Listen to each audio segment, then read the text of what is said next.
Hello guys, আপনারা দেখতেই পাচ্ছেন আমাদের সিংদা চৌরাস্তা বাজারের মাঝখানে হাঁটু পানি লেগে গেছে। তাই একজন ভাইকে জিজ্ঞেস করব এই বাজারে আসতে ওনাদের কি সমস্যা হয়। ভাই, আপনি কিছু বলেন।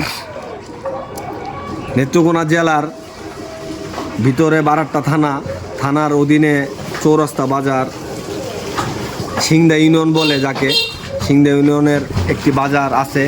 বাজারের নাম হলো চৌরাস্তা বাজার। এই বাজারের ভিতরের রাস্তার করুণ দশা।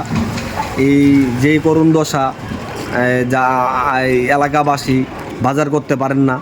ওনারা আসলে আপনার এই শরীরে কাপড় টাপড় ভিজে যায়, এই অবস্থা খুব করণীয়।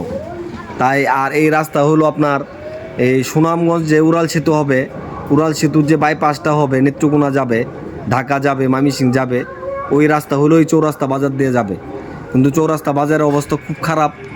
আমরা দৃষ্টি আকর্ষণ করছি আমাদের নেত্রকোনা জেলার ডিসি মহোদয়কে দৃষ্টি আকর্ষণ। ভাই, রাস্তাটার বিষয়ে কিছু বলেন। খারাপ, রাস্তাঘাট তো খুবই খারাপ। রাস্তাঘাট তো খুবই খারাপ। আপনাদেরকে যাতায়াত করতে কষ্ট হয় নাকি ধর্মবাসা থেকে বারাট্টা? রাস্তা খারাপ, সময় মতো তো যাওয়া যায় না। আচ্ছা, ঠিক আছে, ধন্যবাদ। আরে বুঝা নাই। সমস্যা